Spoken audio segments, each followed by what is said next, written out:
For 30 years, there were two names on every major construction site in America: Caterpillar on one side of the trench, International Harvester on the other. Two companies, matching each other. Machine for machine, model for model, job site for job site. The TD-25 against the D-8. The pay hauler against the Cat 76-9. The 175C track loader against the Caterpillar 955. Contractors argued about which color was better, the way farmers argued about John Deere versus Farmall, red versus yellow, Harvester versus Caterpillar. Then International Harvester hired a man named Archie as their new CEO. Within 3 years, the construction equipment division was sold for pennies. Within 6 years, the brand was gone from every job site in America. And the machines that once went head-to-head with Caterpillar ended up being built in a factory in Poland, owned by a company in China, under a name that nobody in the American construction industry has ever heard of. This is one of the most overlooked stories in construction equipment history. We spent weeks pulling the details together because the standard version of the International Harvester collapse focuses entirely on farm tractors and trucks. Almost nobody talks about what happened to the construction division. And it starts with a company that already dominated American agriculture, deciding it wanted to dominate construction as well. International Harvester had been building machines since the 1800s. The company traced its roots to Cyrus McCormick and the mechanical reaper that transformed American farming. By the early 1900s, IH was the largest manufacturer of farm equipment in the world, with factories spread across the Midwest and a dealer network that reached into every agricultural county in the country. But the company noticed something happening on construction sites and in logging operations. Contractors were buying IH farm tractors, stripping off the agricultural attachments, and bolting on makeshift blades and scrapers to use them for road grading and earth-moving work. There was demand for crawler tractors designed specifically for construction, and International Harvester decided to fill it rather than let the aftermarket conversion shops take all the profit. Through the 1920s and 30s, International Harvester built a growing lineup of crawler tractors for construction and industrial use. The TD6, TD9, TD14, and TD18 models established International as a legitimate competitor in the crawler market. In 1932, IH produced their first diesel engine and installed it in the McCormick Deering TD40 crawler tractor. This early diesel used a starting system that no longer exists in modern equipment. The operator fired the engine on gasoline first, let it warm up, and then switched over to diesel fuel while the engine was still running. Cold diesel engines in that era simply would not start without this two-fuel process. 3 years later, in 1935, IH put the same engine in the WD-40 wheeled tractor, creating the world's first diesel tractor on rubber tires. International Harvester was building a reputation for industry firsts, but the machine that changed everything came in 1947. That year, International Harvester announced the TD-24 crawler tractor from their factory in Canton, Ohio. The TD-24 was not just another bulldozer. It was the largest and most powerful production crawler tractor in the Western Hemisphere, immediately taking the title from the Alice Chalmers HD-19, which had held the crown at 163 horsepower. The engine was a new inline 6-cylinder diesel designated the D1091, and that number referred to its displacement, 1,091 cubic inches. To put that in perspective, a modern Caterpillar D8 runs on roughly 880 cubic inches. The TD-24 engine was 20% larger than anything Caterpillar or Alice Chalmers had on the market in 1947. It produced 180 horsepower at a governed 1,375 RPM. The transmission was equally advanced. International built a 4-speed synchromesh gearbox that allowed on-the-go shifting, which was unusual for crawler tractors of that period. They paired it with a separate forward and reverse unit designed specifically for fast dozer cycling. On top of that, they installed power-shifted two-speed planetary gears inside each track, controlled by the steering levers. International called this system Planet Power Steering. The combination of the main transmission and the planetary steering gears gave the TD-24 a total of 8 forward speeds and 8 reverse speeds. No other crawler on the market offered anything close to that flexibility. Like and subscribe to follow the rest of this story.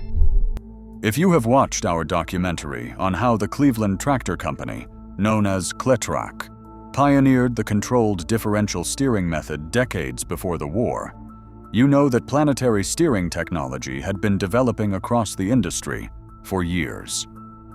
International Harvester took the concept further than anyone and packaged it in a machine that weighed roughly 20 tons with a dozer blade attached. And International Harvester painted it red. On construction sites and logging operations across North America, that red paint became a signal. Operators who ran the TD-24 talked about the way the machine responded to the levers, the way it would dig into a grade and hold without slipping, the way the engine settled into a deep, steady rumble under load. In Mendocino County, California, a dealer named Stevenson Equipment sold the first logging-equipped TD-24 in 1948. A timber company called Union Lumber watched the machine work in the redwood forests and ordered their own that same year. Over the next 7 years, Union Lumber purchased 10 TD-24 tractors. When International released the improved Series 241 model in 1956, with the engine speed bumped to 1,400 RPM for 190 horsepower, Union bought 12 more in just 4 years. 22 machines from one customer. That is the kind of loyalty that a well-built bulldozer creates, and it is the kind of repeat business that Caterpillar was used to having all to themselves. The TD-24 became especially famous when paired with the Bucyrus Erie B250 pull scraper. These combinations, all painted International red, moved massive volumes of earth on dam projects, highway construction, and mining operations across the continent. If you have seen our documentary on how the Bucyrus Erie Company built the steam shovels that dug the Panama Canal, you know Bucyrus Erie was already a legendary name in earth moving. Putting their largest scraper behind International's most powerful crawler created something that contractors on the biggest jobs talked about for years. The crews who ran these outfits called them the Big Red Teams. On the Alcan Power project near Kitimat in British Columbia, TD-24 bulldozers handled the lion's share of dozer work in some of the most brutal terrain and weather on the continent. On dam construction and highway grading across the American West, Big Red Teams moved earth alongside Caterpillar rigs, and more than a few foremen on those jobs quietly admitted that the red machines were holding their own against the yellow ones. International Harvester was not content to compete with just one machine. In the early 1950s, the company went on an acquisition spree to build a complete construction equipment empire from scratch. In 1952, they purchased the Isaacson Company to get their blade and attachment manufacturing capability. That same year, in November, they acquired the Frank G. Howe Company and its PayLoader brand for $7.8 million in International Harvester stock. The Howe acquisition was significant for a reason that went beyond the machines themselves. Frank Howe had developed the first practical hydraulic rubber-tired front-end loader back in 1944, and the machine had transformed the way contractors handled material on small and mid-size jobs. By the time International Harvester bought the company, the PayLoader name had become so universal that many contractors called every wheel loader a PayLoader, regardless of who manufactured it. The same way people call every crawler a cat, even when it was built by someone else. International now owned that brand recognition outright. In 1953, International acquired the construction attachment divisions of both Bucyrus Erie and Heil. Before these acquisitions, International had been buying blades, scrapers, winches, and cable controls from outside suppliers and bolting them onto IH crawlers. Now they could manufacture everything themselves. They also brought in the Draught 4 in one bucket, a tracked shovel loader design created by John Draught that gave a single machine the ability to load, doze, clamp, and scrape. It was one of the most versatile machine attachments in the construction industry, and International now controlled it. In 1954, International staged what may have been the most ambitious equipment demonstration in American construction history. At their 4,200-acre proving ground south of Phoenix, Arizona, they put more than 80 pieces of construction equipment through their paces in front of contractors, dealers, and bankers flown in from across the country. The TD-24 was the star of the show. An International Harvester official opened the event by declaring that there was no foreseeable end to the heavy construction boom and that the company was determined to build the machinery to meet that demand. What followed was an arms race that lasted 3 decades. Through the late 1950s and into the 1960s, International Harvester and Caterpillar fought a horsepower war that defined the construction equipment industry. Every time one company pushed the power number higher, the other had to match it within months or lose contracts to the competitor's dealer down the road.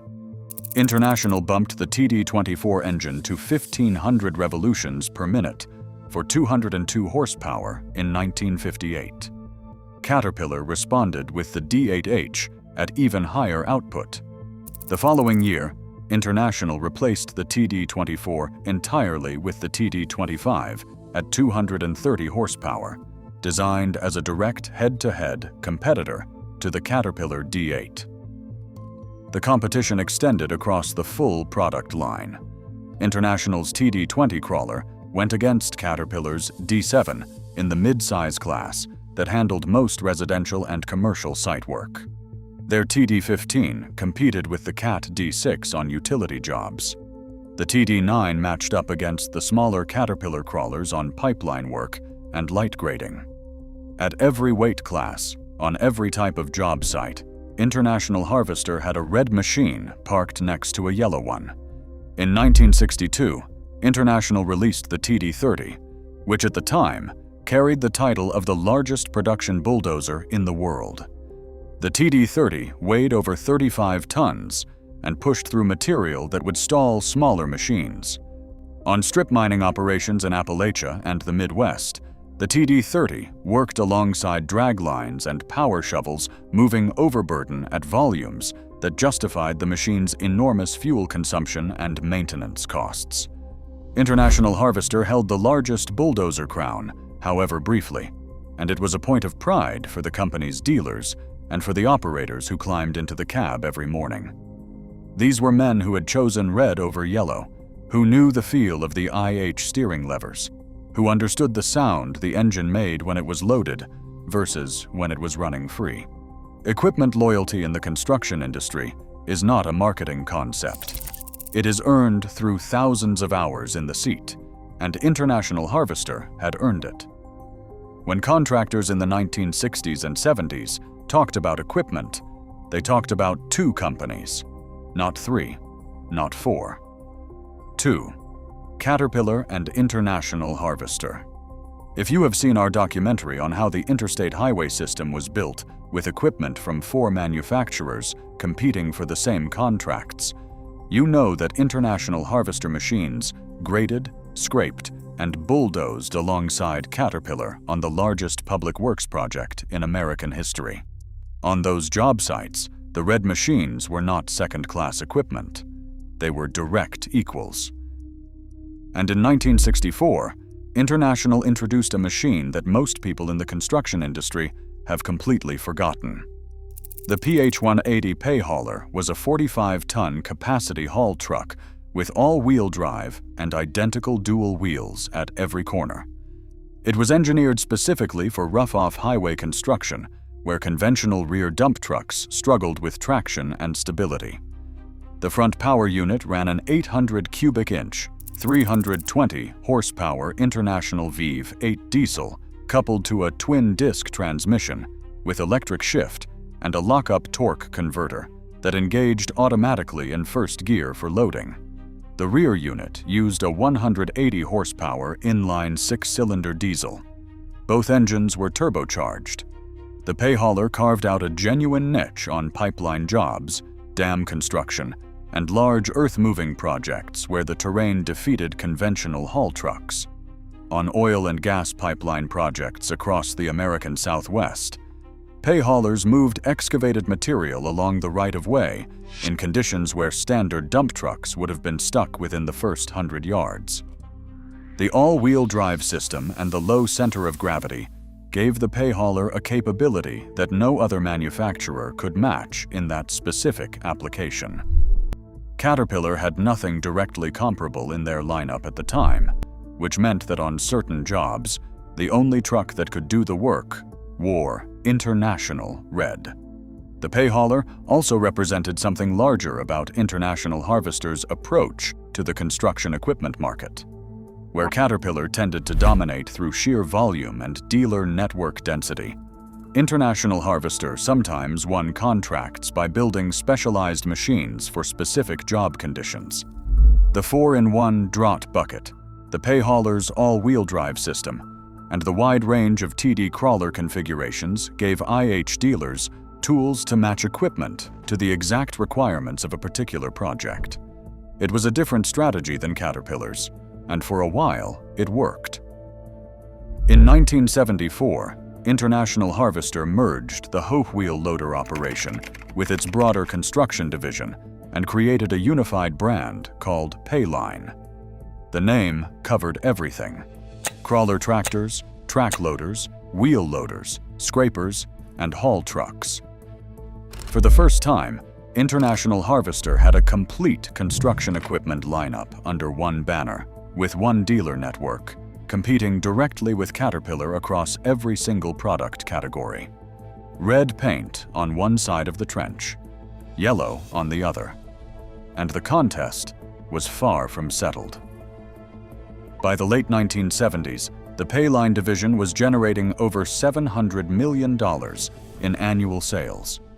The TD25E Bulldozer, at 310 horsepower, competed directly with the Caterpillar D8K and the Fiat Alice 21C. Engineers in Libertyville, Illinois, were also developing the TD40, a massive crawler with a 460 horsepower Cummins diesel engine, weighing over 67 tons, fully equipped. Beyond that, plans existed for a TD50 with 750 horsepower and a 100-ton pipe layer capable of laying the largest diameter pipe used in the oil and gas industry. These machines would have put International Harvester in a class that Caterpillar had not yet reached. The company was not just matching the competition, it was planning to leapfrog them. But while the engineering teams in Libertyville drew up plans for machines that would have dominated the next decade, the boardroom in Chicago was about to make a decision that rendered all of it meaningless. The irony is worth pausing on. International Harvester's construction engineers had solved the technical problem. They knew how to build machines that could compete with anything Caterpillar produced.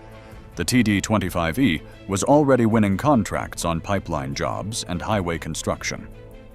The pay hauler had no direct equivalent in Caterpillar's lineup. The Hof PayLoader was still the most recognized wheel loader brand in the industry.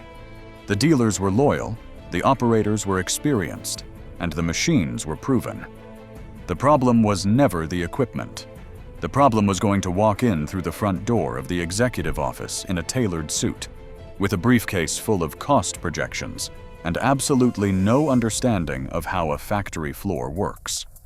If you have watched our documentaries on how Alice Chalmers, Bucyrus Erie, and Euclid were all absorbed or destroyed while Caterpillar survived, you already know that the construction equipment industry punishes management failure faster than almost any other business. The machines take years to design and months to build. The relationships with dealers and operators take decades to earn. And all of it can be destroyed in a single contract negotiation that goes wrong. Like and subscribe. None of those plans survived what happened next. In August of 1977, International Harvester recruited a man named Archie from his position as president of Xerox Corporation. McCardle had made his career in finance, first at Ford Motor Company, where he rose from financial analyst to senior management, and then at Xerox, where he was credited with tightening operations during a period of growth. He had never worked in heavy manufacturing. He had never negotiated with the United Auto Workers. He had never set foot on a factory floor where crawler tractors were built. Brooks McCormick, a direct descendant of Cyrus McCormick and the reaper that started the company, personally recruited McCardle and handed him control of the fourth largest company in the United States. International Harvester employed over 90,000 people and manufactured farm tractors, construction equipment, trucks, refrigerators, and gas turbines. It was an American industrial giant, and McCardle was given a compensation package that reflected the scale of the challenge. A salary of $460,000, a $1.5 million signing bonus, and a $1.8 million personal loan at 6% interest to purchase company stock.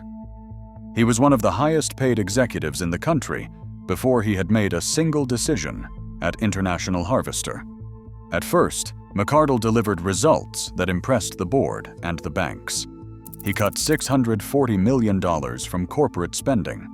He poured $879 million over 3 years into modernizing factories. He scrapped unprofitable product lines.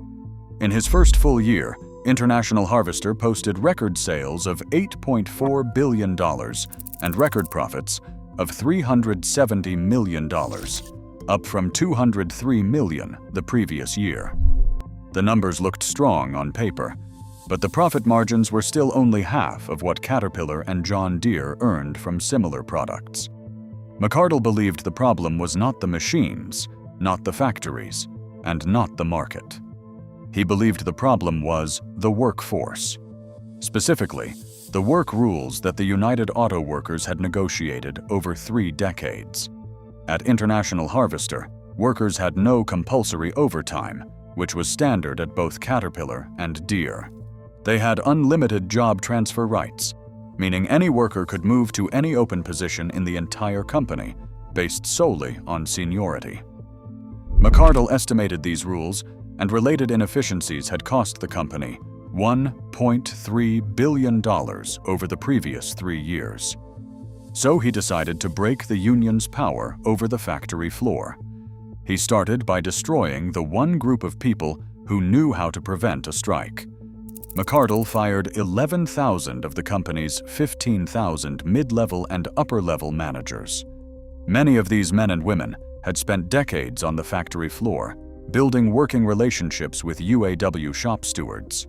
They understood the informal agreements, the unwritten rules, and the personal dynamics that had kept labor peace at International Harvester through good times and bad. McCardle replaced them with outsiders who had no background in heavy manufacturing and no relationships with anyone in the union.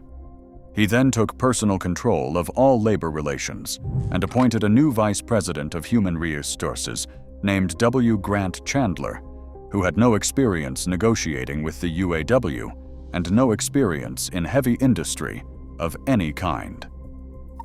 Negotiations with the United Auto Workers opened on August 9, 1979, in Chicago. The union team was led by United Auto Workers International Vice President Pat Greathouse and 2 veteran International Harvester negotiators, Archie and Cletus Williams. 20 representatives from 51 local unions sat across the table from McCardle's hand-picked team. The union side had decades of combined experience in exactly these negotiations. The management side had almost none. On November 1, 1979, The same day, International Harvester publicly announced that McArdle had received a $1.8 million bonus. 35,000 United Auto Workers at 21 plants in 8 states walked out at noon. The plants were in Georgia, Illinois, Indiana, Kansas, Kentucky, Minnesota, Ohio, Tennessee, and Texas. 36% of the entire International Harvester workforce stood just on picket lines. McArdle was not alarmed. He viewed the strike as an opportunity to challenge the union and force through the concessions he wanted.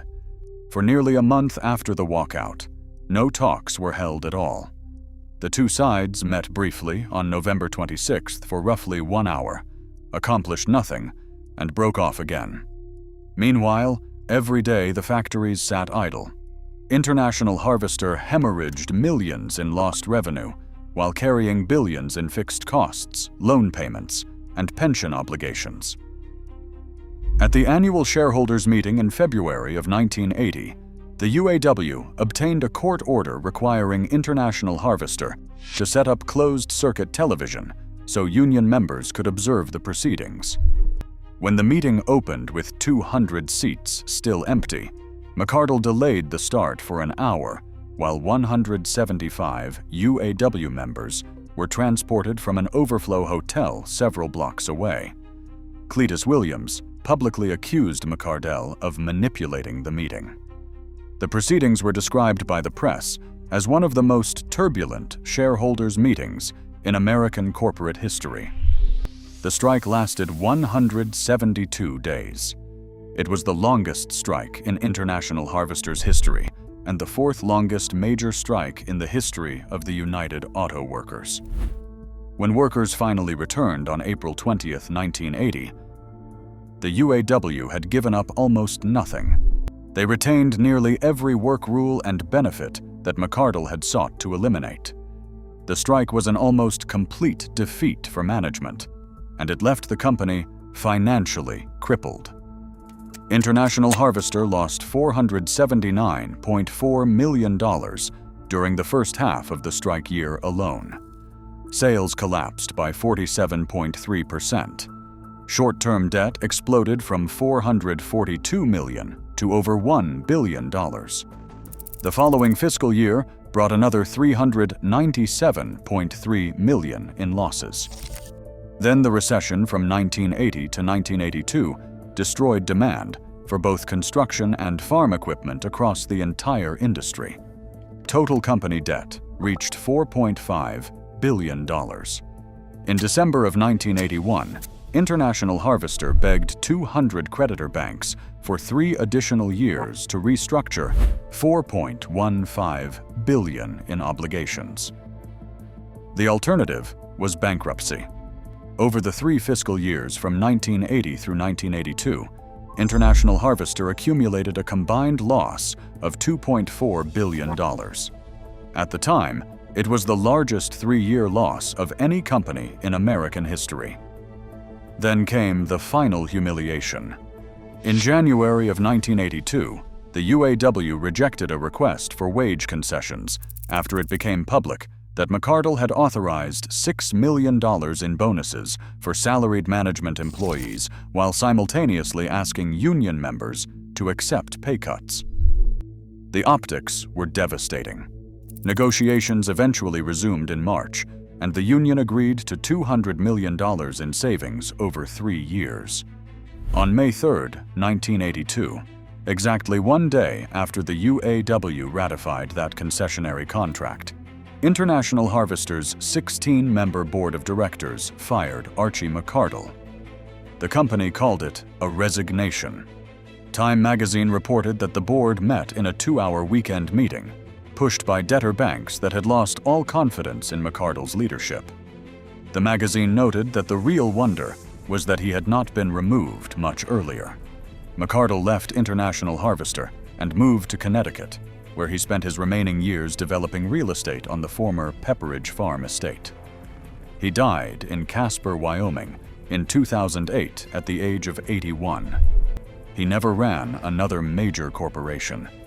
The man who had been one of the highest-paid executives in America who had been recruited from Xerox to save an industrial giant, ended his career as a cautionary tale that every business school in the country would study for decades. His total tenure at International Harvester lasted less than 5 years. The damage lasted forever. The workers fared worse. Tens of thousands of men and women who had spent their entire careers building International Harvester equipment lost their jobs, their pensions, or both. Factory towns across the Midwest that had depended on International Harvester payrolls for generations watched their economies collapse.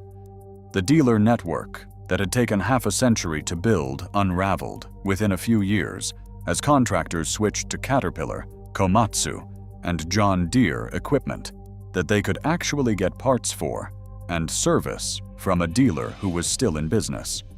Like and subscribe. What followed was the dismemberment of an American industrial giant, and the construction equipment division was the first piece sold. In August of 1982, the entire Payline construction equipment division was sold to Dresser Industries of Dallas, Texas. The price Dresser paid was $82 million. The assets they received, including factories, patents, inventory, brand names, dealer agreements, and intellectual property, were valued at $3.3 billion. That works out to roughly 2.5 cents for every dollar of asset value. The division had generated $743 million in revenue the previous year. One Wall Street analyst told The Washington Post that he was surprised anyone wanted the division at all, and that the price must be incredibly cheap. Another analyst described the purchase as buying a case of leprosy. Dresser received the factories in Libertyville, Illinois, and Candiac, Quebec. They got the parts distribution center in Broadview, Illinois. They got the Payline name, the Hof name, and the International Construction Equipment name. About 1,000 employees transferred with the deal. From a company that once employed over 90,000 people, the entire construction equipment operation was reduced to about 1,000 workers building machines under someone else's name on someone else's factory floor. If you have watched our documentary on how Alice Chalmers built turbines for Hoover Dam and superchargers for the B-29 before Caterpillar absorbed them, you know the pattern. If you have watched our documentary on how Bucyrus Erie built the steam shovels that dug the Panama Canal before fading into history, you know how it ends. If you have watched our Lost Giants documentary on the Cletrac Cleveland Tractor Company, which steered every American tank in World War II and then vanished so completely that no historical marker stands at the factory site, you know the script by now. A dominant American equipment manufacturer, brought down by a combination of management decisions and economic headwinds, was swallowed piece by piece until nothing recognizable remains. In 1984, International Harvester sold its agricultural division to Jayware Case, creating Case International. In 1986, what remained of the company changed its name to Navistar International. Today, Navistar makes trucks and school buses. The company that once built the most powerful bulldozer in the Western Hemisphere now builds delivery vehicles and transit buses. The construction equipment followed a longer and stranger journey. Dresser continued manufacturing former International Harvester machines through the mid-1980s under the Dresser name. In 1988, Dresser formed a 50-50 joint venture with Komatsu of Japan called Komatsu Dresser Company to produce construction and mining equipment in North America.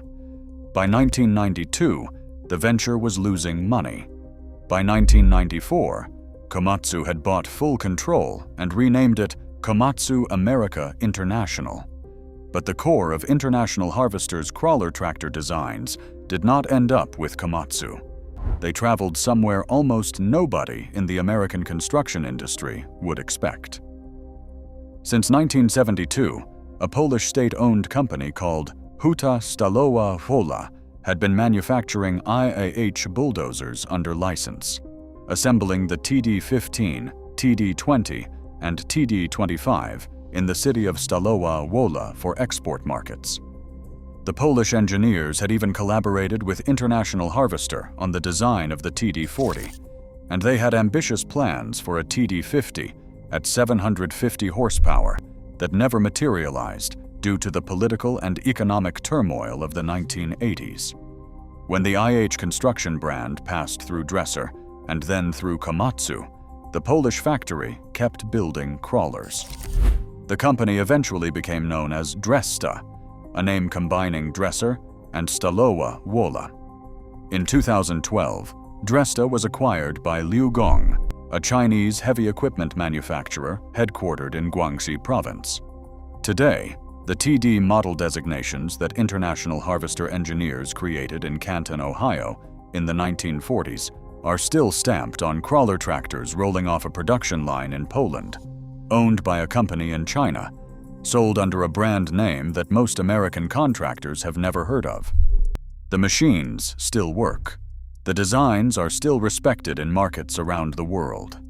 But the red paint is gone, and the name International Harvester appears nowhere on the machine. And there is one more detail that we verified because it seemed almost too perfectly ironic to be true. When International Harvester was being broken apart in the 1980s, their solar division, which manufactured industrial gas turbines, was sold separately from the construction equipment. The buyer was Caterpillar. The company that International Harvester had fought head-to-head with for 30 years on every construction site in America ended up owning a piece of them. Caterpillar continues to build gas turbines today, based on technology that International Harvester engineers originally developed in an era when the two companies were bitter rivals. So the next time you see a yellow Caterpillar bulldozer working on a construction site, remember that there used to be a red one right next to it. Same power class, same blade width, same kind of operator in the same kind of seat, doing the same work, moving the same dirt. For sure. For 3 decades, International Harvester matched Caterpillar machine for machine across every product category in the American construction equipment industry. And then one man walked into the company from Xerox, picked a fight with a union that he had no experience or ability to win, and erased an entire equipment division from the industry in less than 5 years. The factories in Libertyville and Canton are quiet now. The Payline dealer signs have been taken down. The big red teams are museum pieces. The TD40, that was supposed to be the most powerful crawler International Harvester ever built, went into production under someone else's name. But in Stalowa Wola, Poland, at a factory that has been building these machines for over 50 years, a crawler tractor carrying the designation TD still rolls off the assembly line. The engineers who designed it are gone. The company that paid them no longer exists. The country where it was born has forgotten it. But the machine is still moving dirt. Like and subscribe for more construction equipment history at Construction Legends.